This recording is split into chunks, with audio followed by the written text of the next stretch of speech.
Hello and welcome to Promenade Culture Center. This is Culture Corner. We bring you the authentic stories of creative individuals. Today with us, Ghadeer Ali, a cultural producer and the founder of Waha. Ghadeer has contributed to various companies over the years in the fields of marketing and communications, while at the same time supporting nonprofit organizations and platforms, especially through Waha, which she has founded, which is a woman-led community, social, cultural, and creative community that is oriented to learning and collaboration. Ghadeer, a very warm welcome today to Culture Corner. Thank you. It's lovely that you found time to share with us what you do, what you aspire to do, and what keeps you going. With a lot of our guests, we start at the source. What brought us to who we are, and how much of that has happened in our childhood? Would you share with us whether you were a creative back in the day as well? The short answer is yes. I think it all started when I was around 4. As soon as I started holding a pencil, maybe I was 5 at the time. In nursery, I started drawing, and I remember my nursery teacher, she would be impressed that I wasn't drawing stick figures. And ever since then, I've always been into art in school. So I've been part of like a lot of art competitions, art workshops. There was always classes after school that we enrolled. Like my parents were always welcoming my requests to be enrolled in these like workshops and courses. So I've literally experimented with a lot of mediums as I was growing up. But at the time, I was mainly drawing. And I remember towards like middle school, I participated in a competition and I got second place. And it was drawing. They wanted us to draw like film, a drawing from, or like a painting from a film that we remember, or like we have an image of. So I drew Harry Potter from memory, and I won second place. And that for me was very phenomenal at the time. Such a boost. Yeah, because it was also on the level of international schools across Egypt. And for me, it felt that I needed to do more of this. I was always daydreaming, always looking at street signs since childhood, very curious, in my little world, just doing whatever I do, which is basically drawing and sketching. And the family, like you said, supported this. Yeah. So my parents were not very into art, but they always accepted my requests to join the school workshops and courses. I had a very in my middle school, I think I was around grade 7 or 8, and my teacher had seen my talent, because most of my colleagues were not really interested in the art class. So he would teach me clay and how to basically sculpt with clay. And he had a lot of influence on how my drawing got better, or how I progressed with my drawing, because he taught me charcoal, he taught me clay, and for me it was mediums that I've never experimented with. And he also would always give me encouragement. So I think he was my influence at the time. I wanted to ask you about further education, because nowadays we see that, for instance, art, culture, these topics don't find so much space in the formal education. They do, but not at the same extent that we feel they used to. Also, culturally, a lot of our guests said that they have been discouraged from pursuing art. You also did not study art. Yes. But before that, talking about early years and maybe high school, did you continue to pursue creative projects? So I did want to study art. My parents didn't mind it. I was in a math major in high school in Egypt. So they take different percentages. So sadly, my percentage didn't get me into fine arts, and I wanted to be in the School of Fine Arts. At the time I graduated, it was the only school in Egypt. So the School of Fine Arts, the public one, there wasn't anything else.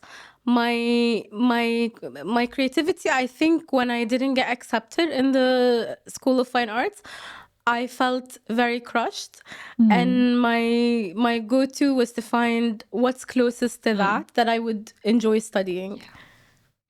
And I want us to pause a bit on something that has formed you in a way. You come from two different cultures, and I'd like to speak to you about, as much as you can share, about the common symbols or the common moments or events from these cultures that have shaped you, and how much they work for you today.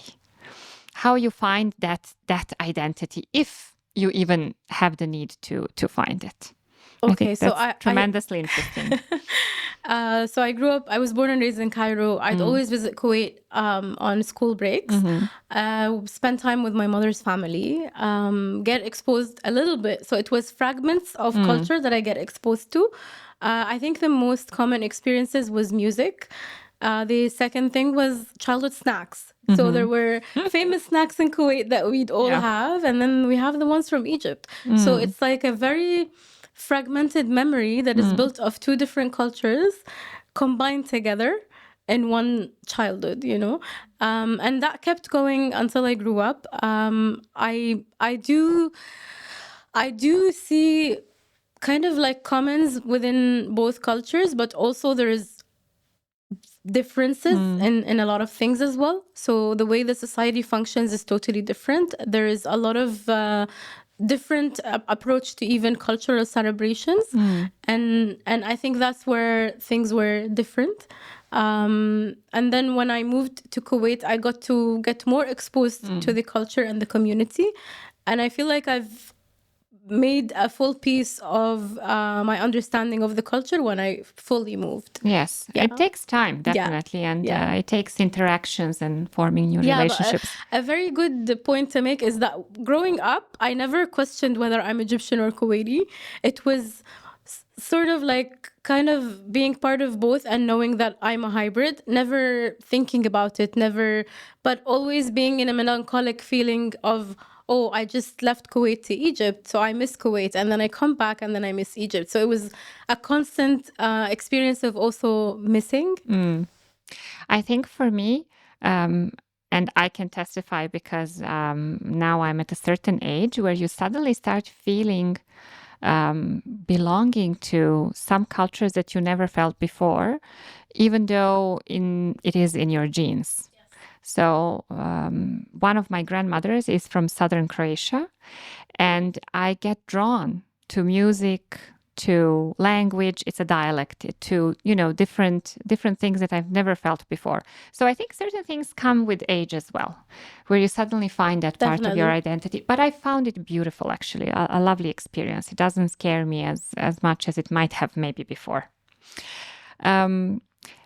Shall we move to college? Did you study in Egypt? Yeah, I studied in Egypt. So you said what made a decision that you will end up in marketing and communications. And how was that experience? Because a lot of skills, a lot of different, I can tell what skills you needed to also go to such a university, but at the same time, what is that you were able to take from there? Okay, so university was quite interesting. I studied communications and I minored in multimedia. So that was the interesting part. We also had the freedom to select electives from other colleges. So I took an introduction to design. I studied marketing, but I also did multimedia, which meant I did Photoshop and Illustrator. So also a basic graphic design experience. I did linguistics, so I studied German. I studied sociology, which was also part of the School of Linguistics. And I remember just feeling that I made the right decision because it was a constant experience of learning and not everything was theoretical. There was a lot of practical in communications. So we did record radio ads. We did study copywriting. We did study case studies for direct marketing. And throughout the experience of studying, and it was a very good school, it was just basically getting immersed in what we will witness after graduation. So for me, it was very much fun because high school was math and it was super intense. So university for me felt like the fun experience. It's incredible how university sometimes sets us free. Yeah. I'm trying to tell my eldest daughter that she will just feel new freedom once she's out of these systems of exams and studying, 2 things or 3 things instead of Exactly. just kind of diving into a sea of wonderful things that she can choose. There is something I wanted to ask about that specific experience with communications and linguistics. So I've seen in your CV, your resume, that you did copywriting later. I don't speak Arabic, but I learn a lot about it. I research a lot. And fortunately, I am exposed to so many people in the office who are from different Arab background. And they say the best copywriters are Egyptian. Is it about the language? Since you've studied linguistics, that some things are best said in Arabic that is Lebanese, that some things are best, or most interesting, but that the best copywriting, the best word plays come from people who have this background of Egypt. That's very interesting. How do you feel about it? That's very interesting to hear. I didn't know about that. I think it could be, for me, like I was in a private school since a very young age, but the Arabic was very strong. So because we studied the curriculum of the public schools. So the Arabic was mainly very, very strong since a very young age. And I think that helped me kind of be good in copywriting. Egyptian dialect is very light. So it's very easy to speak, and I think you can find closeness with all dialects. It's very understood as well. So I don't know if it's the linkage that people actually know how to understand Egyptian language or Egyptian dialect that adds to the fact that maybe Egyptians are good at copywriting. I see that they also crack the best jokes. Yes. From what I understand in the office. Yes. Yeah, which is lovely. Over the years, you did numerous campaigns for different companies as a marketing and brand lead and working in communications. I'd love to hear about some of these. What can you share with us that were some of the experiences during these campaigns, whether it's about results or your personal feeling about it or what they brought to society? Okay, so I think one of the first campaigns that I did was also at one of my first jobs. I was working at Elevation Burger, and they were opening their first neighborhood branch, which was in West Mishrif. I think it still is existing.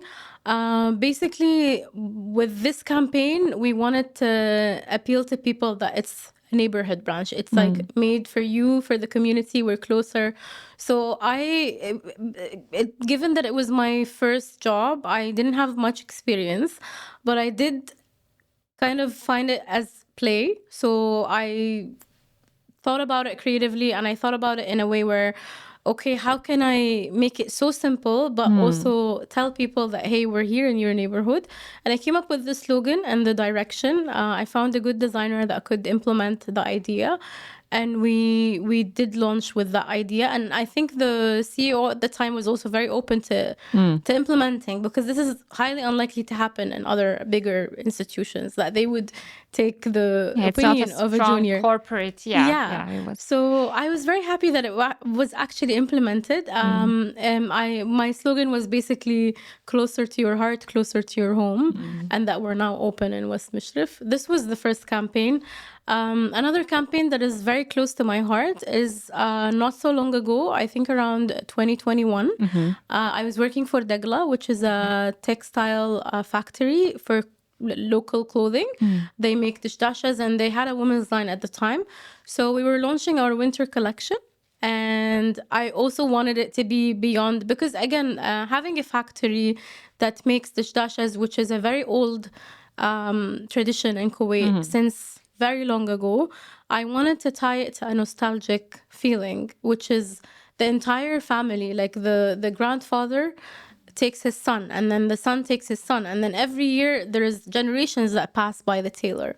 So I wanted to kind of like tap into that. And also there is the tradition of taking photos at the photographer's studio.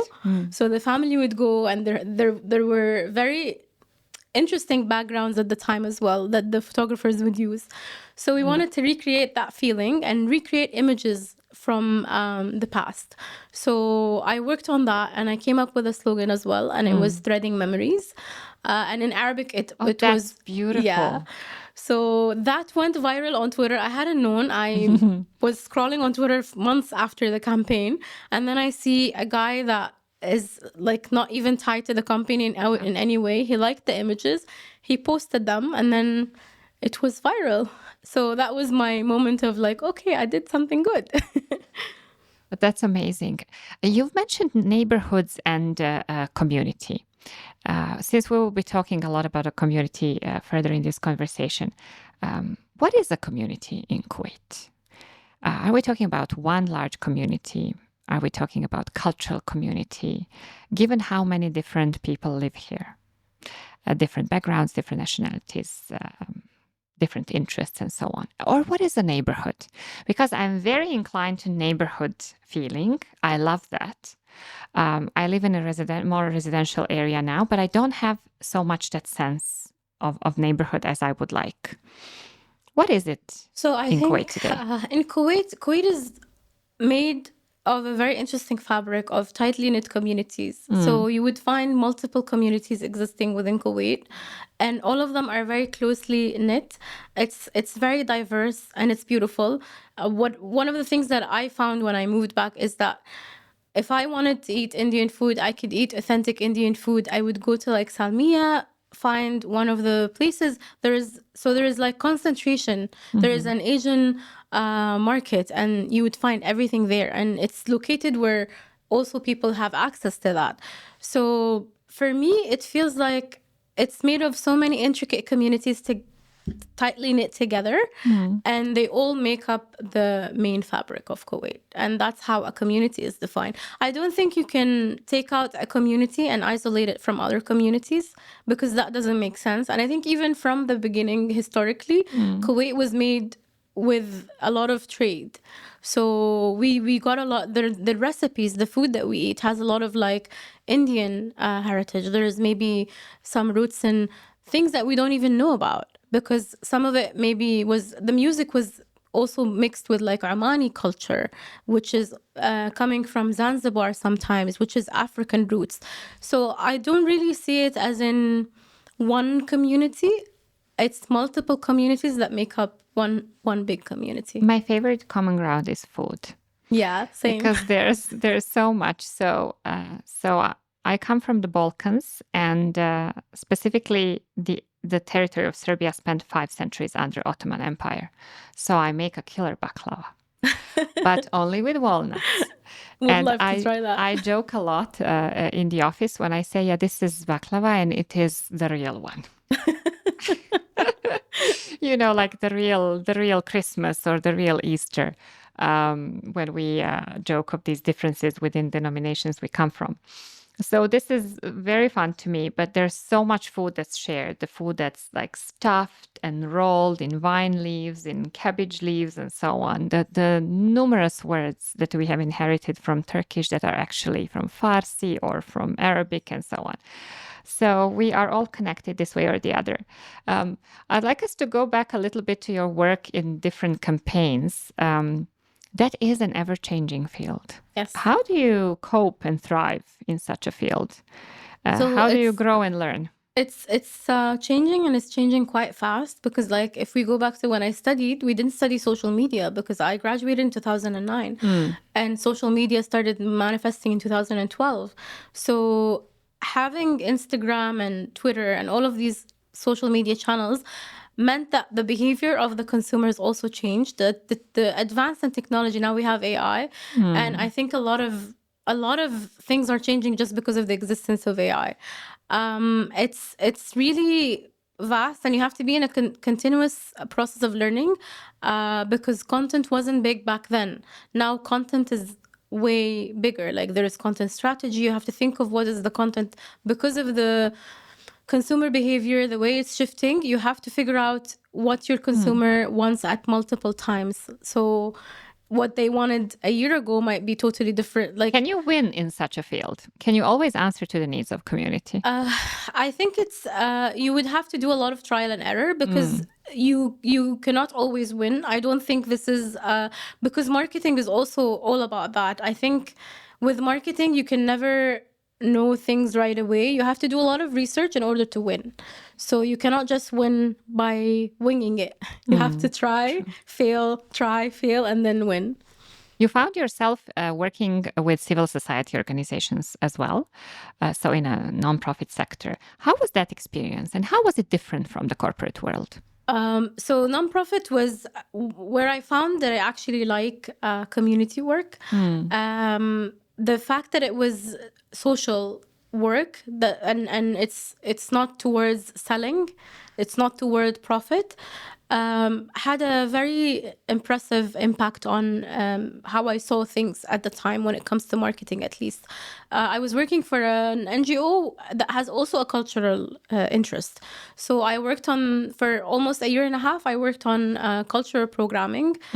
We had almost every month we had a concert that was happening.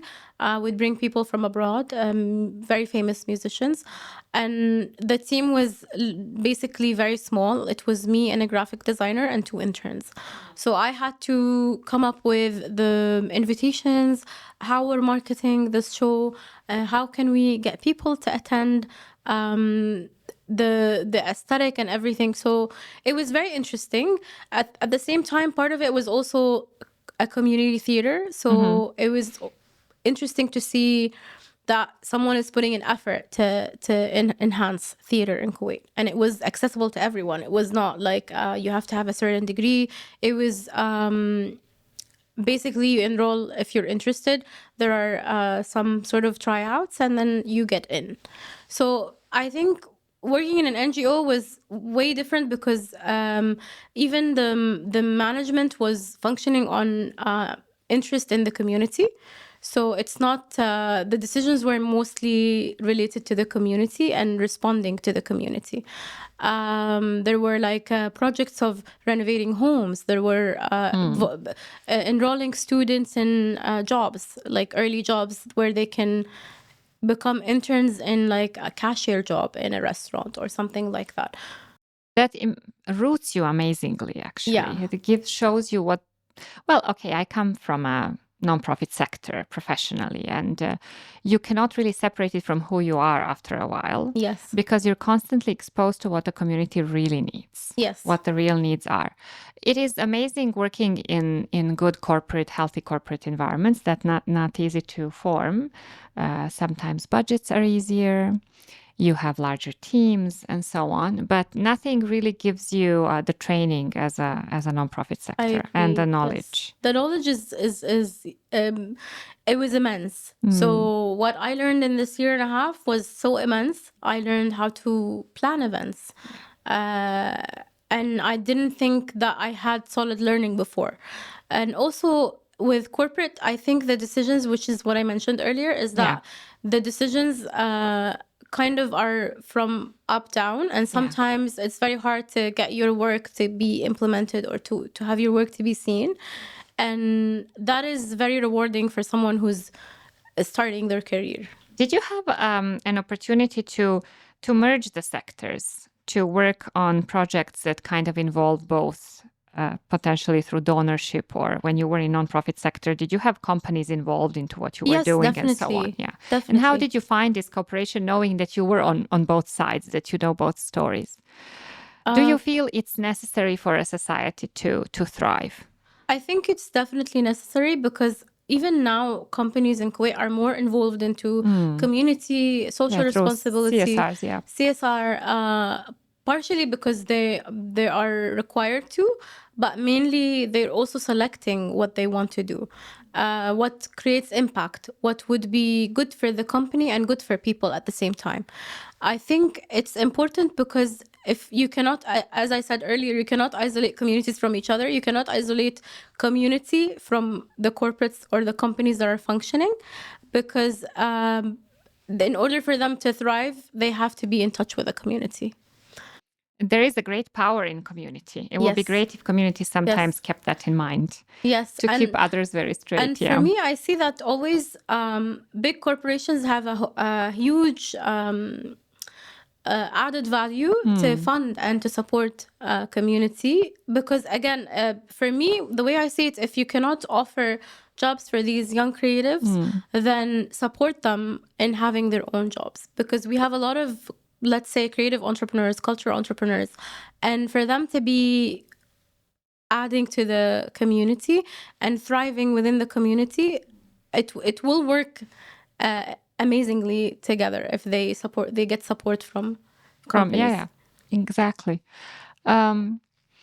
You did copywriting, you've tackled design, photography, videography, even as a student and later through your work. We do call this multi-potentialism. Yes. So definitely you are that. You were just mentioning how you basically worked as a one-woman band. Although that's the best call you can get, trying to work in everything from finance to final execution of the projects. Has that helped you? Or how do you feel about being able to tackle and do so many things over the years? I will be honest with you, I'm a little bit tired of being that myself. It's great. The skills are great. It's wonderful that you can oversee everything. But do you see it now as a plus? Or how does that work with a team when you have a team? And how good is that for a freelancer? Because this is what you also are for a lot of projects. Yes. So for a freelancer, I think it helped me a lot because I had to find my clients, finance, send invoices, do multiple work. So I did copywriting for some projects. I did strategizing. I did social media. So it did equip me to basically meet the needs of the market at the time. It does get tiring. I did grow tired of it at some point. And that's when I seeked working back to full-time or limiting my freelance choices. But I do believe I'm built, like I was designed, I have ADHD, I am multi-interested. I cannot, I will feel very bored if I don't have multiple things that I'm doing and I'm trying. And I'm constantly also learning new things. So this is how I keep my brain, I keep feeding my brain basically the way it likes to exist. I understand. So yeah, for me, it definitely was tiring when I freelanced. But I do believe as of today, I think it also taught me what I'm more into, and maybe I wouldn't have been able to start things with Waha if I hadn't had that background. What are the best parts of freelancing? Whether it's work or private life. First of all, having your own schedule, not working 9 to 5. And in many of my, sadly, in many of my positions that I've worked, I struggled with the 9 to 5 because the work would not be equivalent to the hours. Yeah. And I think the current modern world or way of living, which is why companies, even in other countries, are lowering the hours, is because our capacity to be in an office has changed, especially after COVID. So I think Corona shifted everything, and we have to admit that. But at the same time, for me, being a freelancer was the ultimate job, because it felt like I owned my time. I was very disciplined. I had friends who would struggle with being a freelancer because they needed structure and they couldn't have that structure. For me, it was easier to have more of a flexible structure that would suit my needs. And I would choose the projects to be part of. I would set my own deadlines. So it was really fun to be a freelancer.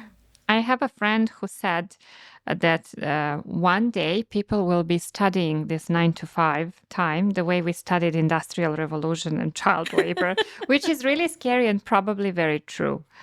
I'd like us to move to Waha and for you to tell us about it, because this is a significant platform that you have founded and are running.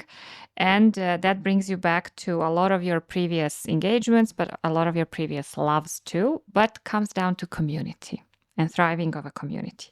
Please share with us why you have founded it and what are some of the results you're seeing so far. Okay, so the beginning of Waha was around 2018, and it wasn't even named Waha. It was under Creative Matters. The reason I was was trying to remember that name because that was the name on Instagram yes, prior. before Yes, rebranding. before. Yes. Yeah. So around 2018, what actually got me to start Waha was I thought after moving to Kuwait and getting through my experience with work and marketing, I got exposed to the community in multiple ways and multiple levels.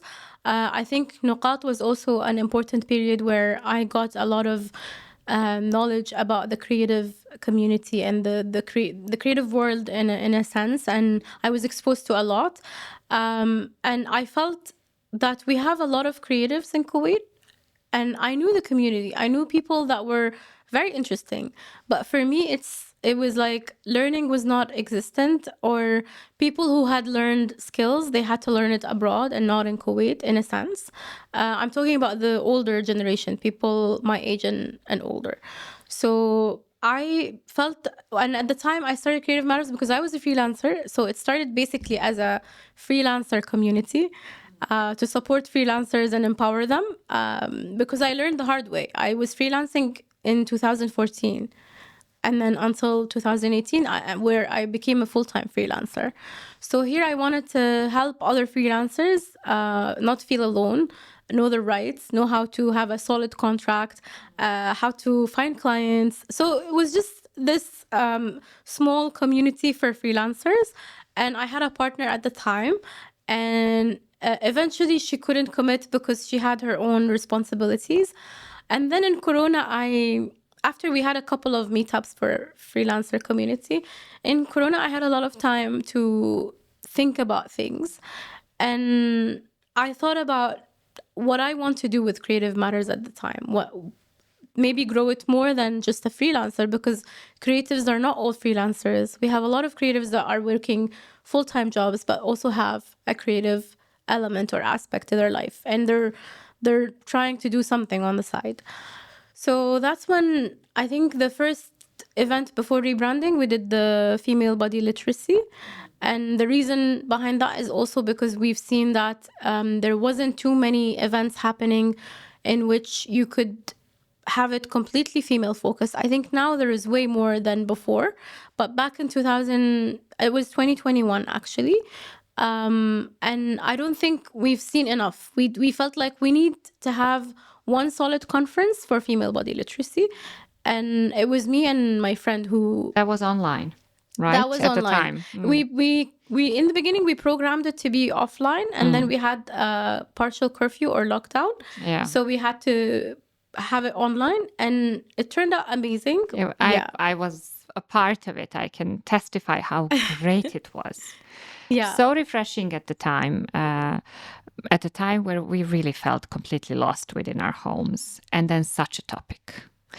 How many amazing pieces of information was shared at the time? Things you didn't know, things we learned. It was really an absolute amazing conference. How did you feel about it afterwards? I felt so empowered to do more. I was also very stunned, and I was very grateful for the community of women that I got to know as well.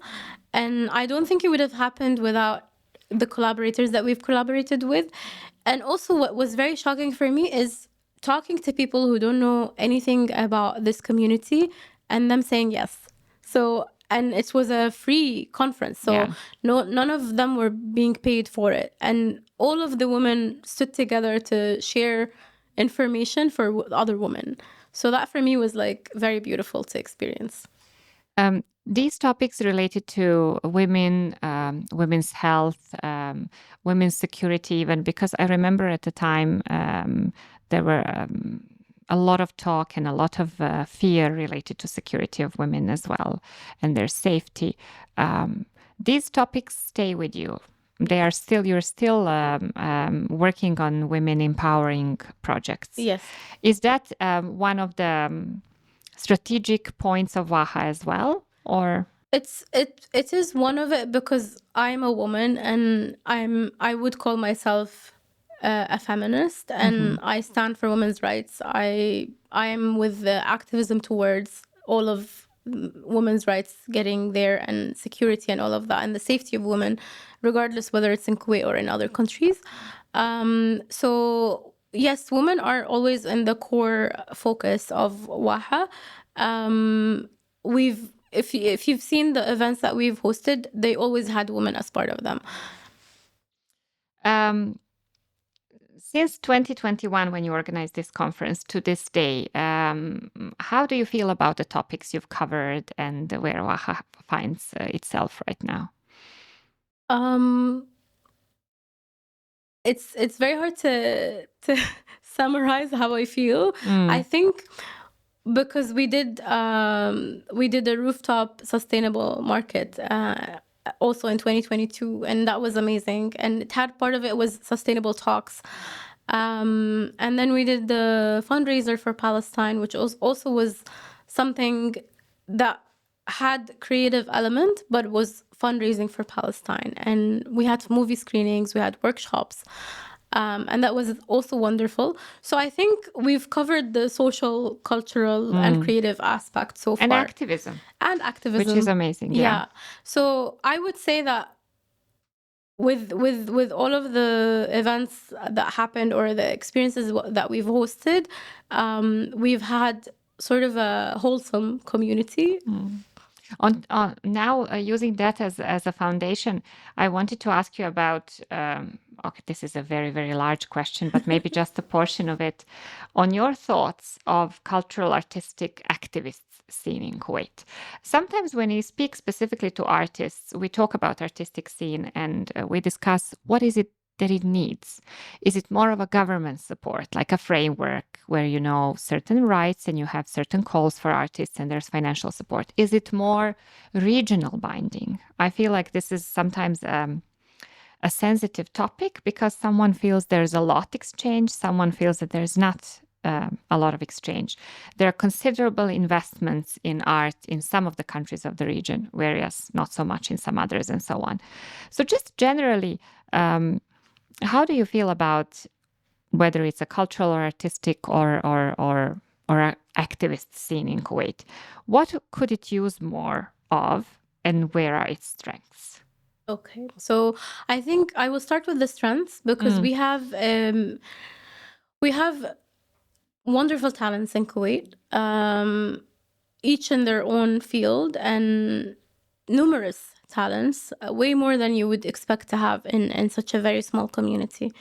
And a lot of them strive on their own to find learning, to excel in what they're doing so they can do more of what they love. It's not even to sell or to do something like that. So I think, yes, there has to be a governmental kind of existence that recognizes and binds. Recognizes and binds. I do believe that the power of this creative community lies in having a creative economy. I think we've excelled a lot when it comes to the F&B market in Kuwait. I think the next shift should be creative economy, because these people are not only finding jobs for themselves or creating jobs for themselves, they're also adding to the development and the growth of the economy. So I think once you support that and we can rise together culturally, and it will be better for the enhancement of the tourism and all of that. Regionally, I think it's already happening. I think if you see artists now in Kuwait or creatives in Kuwait, you would notice that they're going to Qatar, they're going to Saudi, they're going to Riyadh to see what's happening, and they're going for residencies regionally. What I believe is that the artists of the region are the better tellers of the culture, and they will be the best representatives to actually respond artistically to the culture. So if we ever want to have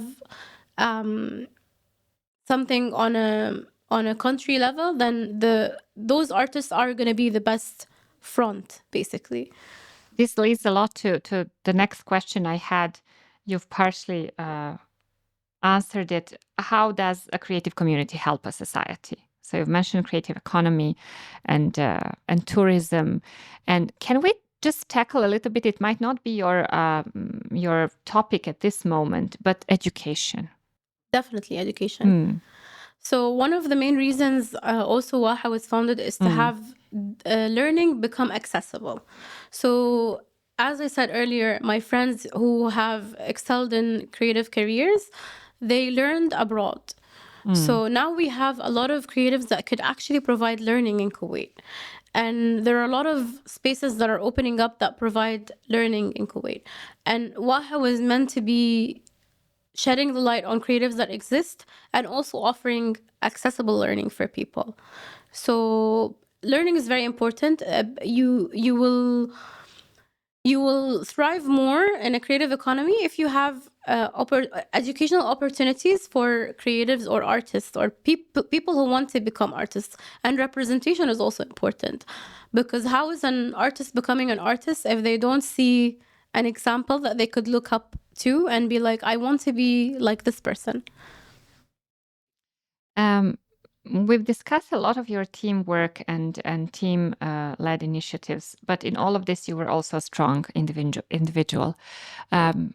Our world is very polarized and a very, very twisted at the moment. And sometimes we lose from our focus how much we can contribute as individuals. How do you feel about it? What can we always do as individuals in the fields where we're working or where we're living? I think with not just with the polarization, I think with the speed of life and how things are going so fast, we get caught up in a certain direction or in a certain wave, and we lose track of how we really want to exist or what we want to be within a community. So not only as individuals, but within this community, how I want to be, how would I like to be existing, and what would I leave behind if I'm not there anymore? So I think the best way to function within such a polarized world is to have community, to stick together, to find empathy, find understanding, inclusivity, solidarity, Yeah. basically, because whatever happens around the world is resonating in our side of the world. How do we rest from all the things that we do, no matter how important the topics are that we contribute to? I found this question, I always thought this is an interesting question. I'd like to learn of how people rest. And then I can tell you that a lot of people who sit opposite from me say, oh, wait, I'm not sure. I don't know. I don't rest. Or, oh, what a difficult question. But I realized that it must not be difficult. We must realize that we need rest. And I love that one of the designers I follow, he has this, it's like a motto, rest is resistance. How do you rest? How do you recuperate? And what inspires you? For me, rest is sacred. And it has been sacred, I think, possibly maybe Corona taught me that I have to stop and start resting. And also when I rested and was painting or chilling or doing nothing, and it just felt so nice after so long. I rest. So for me, nature, we always tend to forget that nature is our source and it's the source of rest for us as well. So just going for a walk, going to a park, hearing the birds, hearing the sea waves. And it's not just a form of rest for me, it's also a recharge. So if I feel creatively exhausted or if I'm working and I'm too stressed, I have to find ways to not always just sleep, but also rest within nature. Actively rest. Yeah. And sometimes also for me personally, rest can be preparing a wholesome meal for myself and taking care of myself, putting a nice track of music and just sitting in peace, meditating.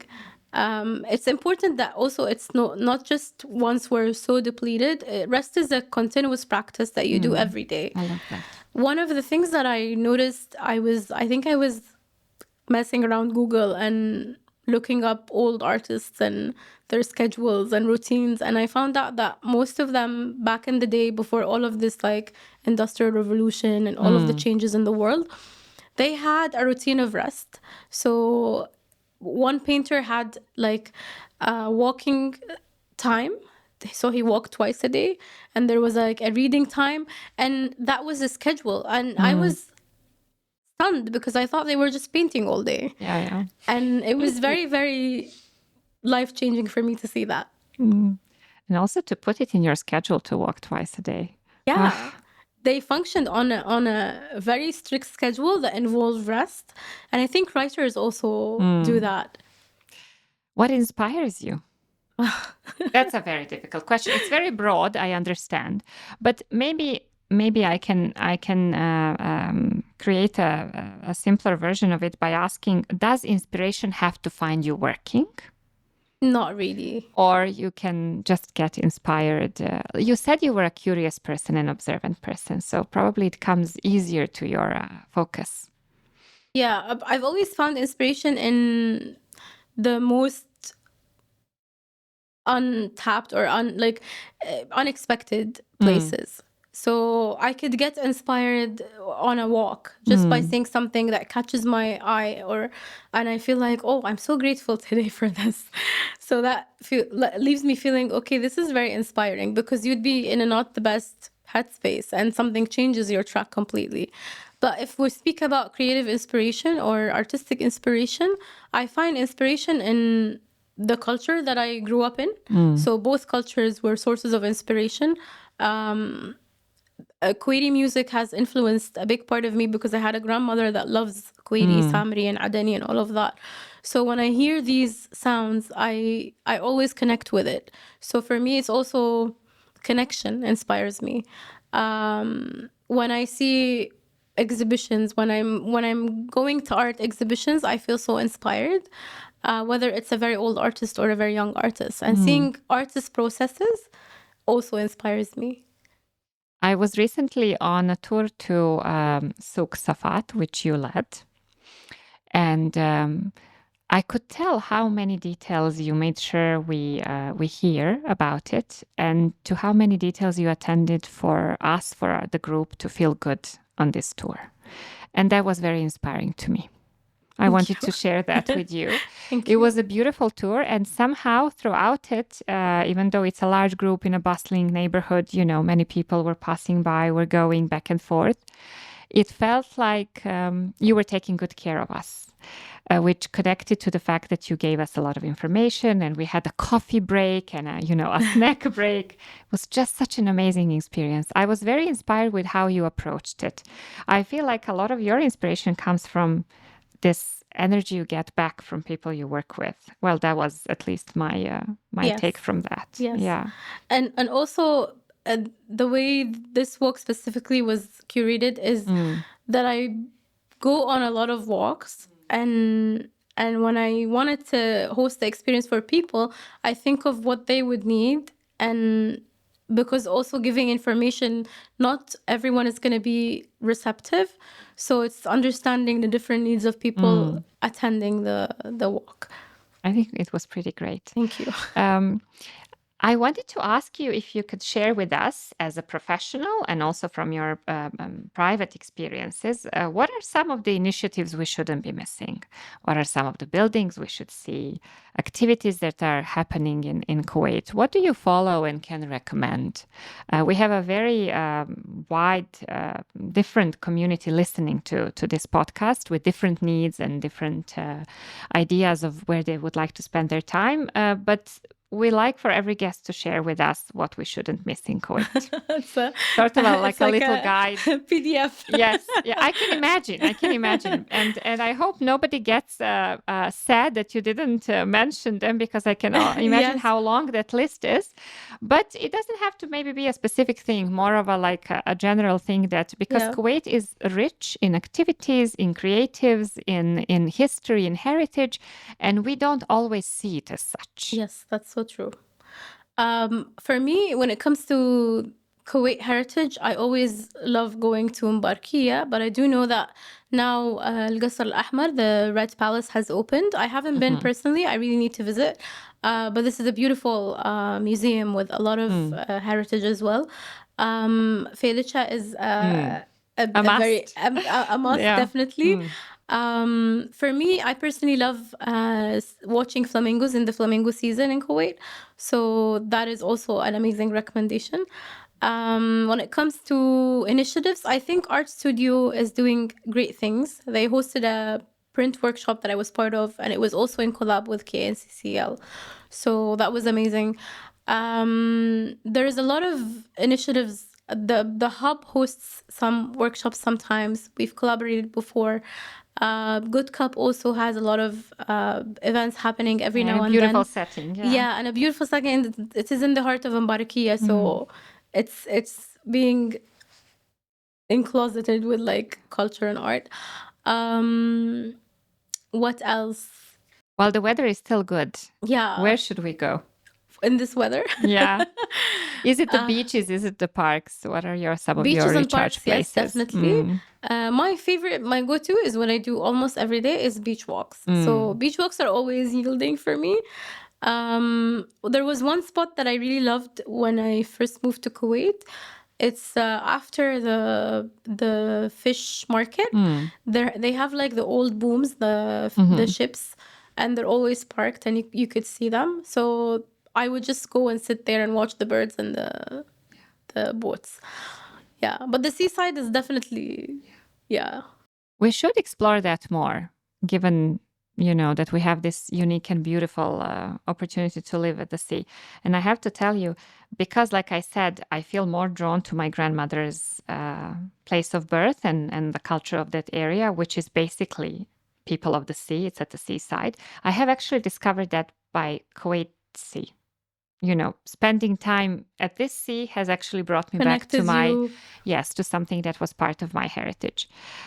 We just must stay open for that. It comes to us eventually. I'd like to hear about plans for Waha. If you can share some with us, maybe a general direction or maybe a concrete plan, we'd love to know and share. Or maybe some of your personal plans that are, taking you maybe to a new field or new adventure.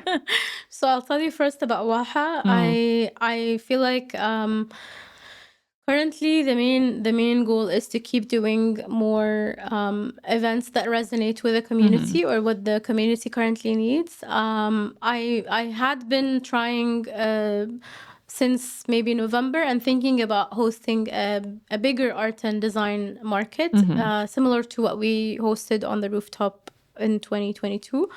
I'm still thinking when to actually do that, and because also we have a very small bracket after Ramadan, it's going to be very hot, right? So we have to think of like locations and all of that.